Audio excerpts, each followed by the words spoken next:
تندی باد مخالف سے نہ گھبرا اے عقاب،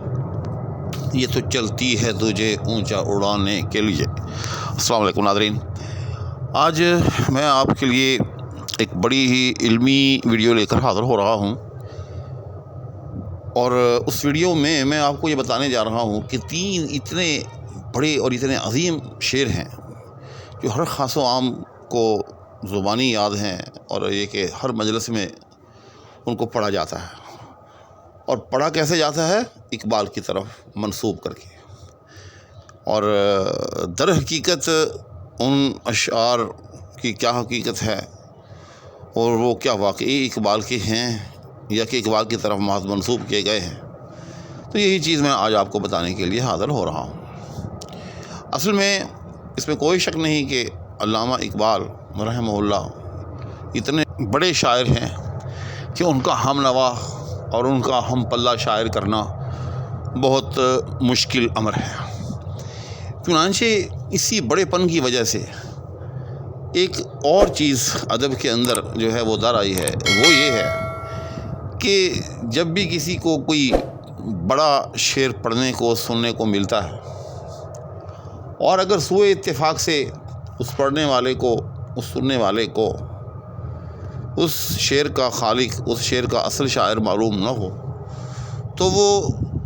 شعر کی عظمت کو دیکھتے ہوئے اس کو لامحالہ یہی گمان کرتا ہے کہ یہ شعر جو ہے وہ اقبال کا ہوگا۔ چنانچہ اس سے میں سمجھتا ہوں کہ 2 چیزیں جو ہیں وہ جنم لیتی ہیں، جو کہ ادبیات کے حوالے سے کچھ قابل ستائش نہیں ہے۔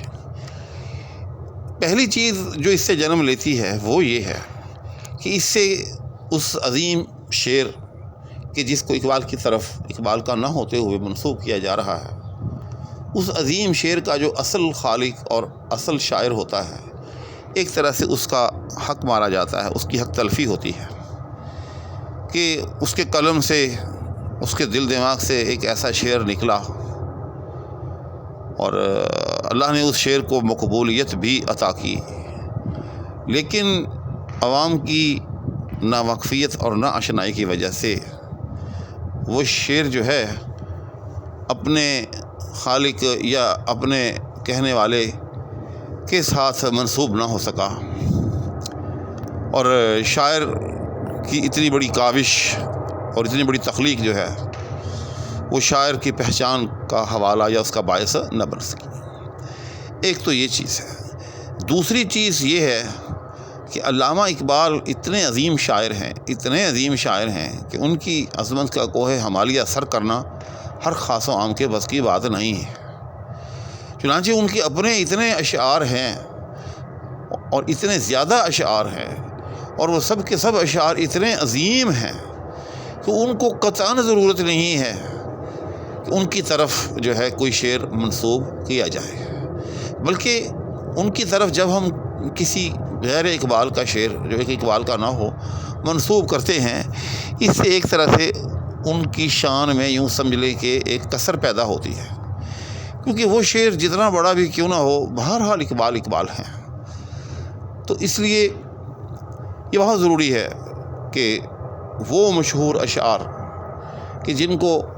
اقبال کی طرف منسوب کیا جاتا ہے اور دراصل وہ اقبال کے نہیں ہیں،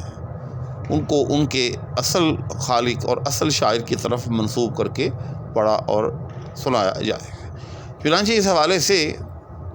بہت سے اشعار ہیں، لیکن ان میں سے 3 ایسے اشعار ہیں کہ جو ہر خاص و عام کی زبان سے ہر چوک چوراہے پر سنے جاتے ہیں۔ چنانچہ آج میں انہی 3 اشعار کو لے کر آپ کی خدمت میں حاضر ہو رہا ہوں۔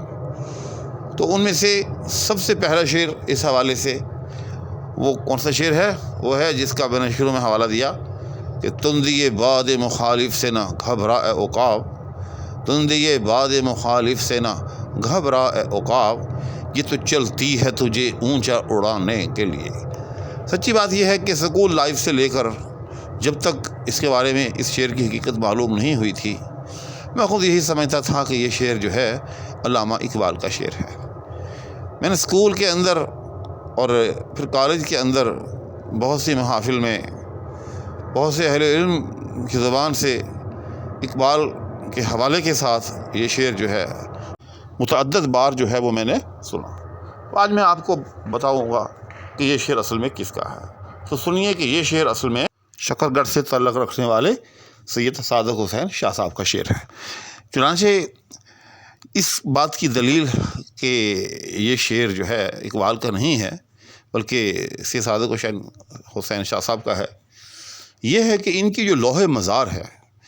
جو ان کی قبر ہے اور جو قبر کا کتبہ ہے، اس کتبے کے اوپر یہ شعر جو ہے اب بھی درج ہے، ان کے نام کے ساتھ درج ہے. تو اس سے بڑھ کر اور کیا دلیل ہوگی؟ لکھا ہوا ہے ساتھ کے اندر کہ یہ شعر جو ہے ان کا ہے. اسی طرح ایک اور بڑا معروف شعر ہے، اسلام کے دامن میں اور اس کے سوا کیا ہے، اسلام کے دامن میں اور اس کے سوا کیا ہے، ایک ضرب ید اللہ ایک سجدہ شبیر. تو یہ بڑا معروف شعر ہے اور اس کو بھی ہر خاص و عام جو ہے وہ اقبال ہی کا شعر سمجھتا ہے. حالانکہ یاد رکھیے گا کہ یہ شعر بھی اقبال کا نہیں ہے بلکہ یہ شعر جو ہے وقار امبالوی رحمہ اللہ کا ہے. آپ ایک بڑے معروف صحافی تھے، طویل عرصے تک آپ کا تعلق جو ہے وہ نوائے وقت کے ساتھ رہا اور آپ نے تقریباً 90 سال کے قریب جو ہے وہ عمر پائی. تو بڑی مشہور اور معروف شخصیت تھے. تو یہ جو شعر ہے دراصل وقار امبالوی رحمہ اللہ کا ہے. اس کے بعد تیسرا شعر وہ اتنا معروف شعر ہے اور سچی بات یہ ہے کہ اس شعر کے بارے میں تو آج تک حاشیہ خیال میں سے بھی جب تک مجھے معلوم نہ ہوا تھا، کبھی نہیں گزرا تھا کہ یہ شعر جو ہے یہ دراصل اقبال کا شعر نہیں ہے. کیونکہ وہ اقبال کے نام سے اتنا زیادہ کوٹ کیا جاتا ہے اور خاص طور پر ہمارے ہاں جو واعظین یعنی جو لوگ تقاریر کرتے ہیں خطبہ حضرات، وہ اس شعر کو بہت زیادہ جو ہے استعمال کرتے ہیں. اور یہ ہے کہ یہ شعر جو ہے صرف خطبہ اور جو واعظین ہیں ان کی حد تک نہیں بلکہ عام لوگ جو ہوتے ہیں وہ بھی اس شعر کو جو ہے بہت زیادہ جو ہے وہ کوٹ کرتے نظر آتے ہیں. اور سب کے سب بالاتفاق، جی ہاں بالاتفاق، اقبال کی طرف منسوب کر کے اس شعر کو کوٹ کرتے ہیں. تو وہ شعر کون سا ہے؟ وہ شعر ہے خدا نے آج تک اس قوم کی حالت نہیں بدلی، نہ ہو جس کو خیال آپ اپنی حالت کے بدلنے کا. تو سچی بات یہ ہے کہ جن لوگوں کو یہ بات معلوم نہیں کہ یہ شعر دراصل اقبال کی طرف منسوب کیا گیا ہے، اقبال کا نہیں ہے، آج تک ان کے ذہن میں بھی میری طرح کبھی یہ وہم کی حد تک بھی گمان نہیں گزرا ہوگا کہ یہ شعر اقبال کا نہیں ہے. لیکن یاد رکھیے گا کہ یہ شعر اقبال کا نہیں ہے بلکہ یہ شعر معروف صحافی، معروف ایڈیٹر مولانا ظفر علی خان رحمہ اللہ کا ہے. اب آپ کو معلوم ہی ہوگا کہ لاہور سے نکلنے والا معروف اخبار ذمہ دار ان کی ادارت میں جو ہے وہ نکلتا اور چلتا تھا. تو بہرحال اتنا معروف شعر کہ خدا نے آج تک اس قوم کی حالت نہیں بدلی، نہ ہو جس کو خیال آپ اپنی حالت کے بدلنے کا، یہ شعر بھی دراصل اقبال کا نہیں ہے بلکہ یہ شعر بھی اقبال کی طرف غلطی سے منسوب ہے اور یہ شعر دراصل مولانا ظفر علی خان کا ہے. تو امید ہے کہ یہ ایک علمی ویڈیو آپ کو پسند آئی ہوگی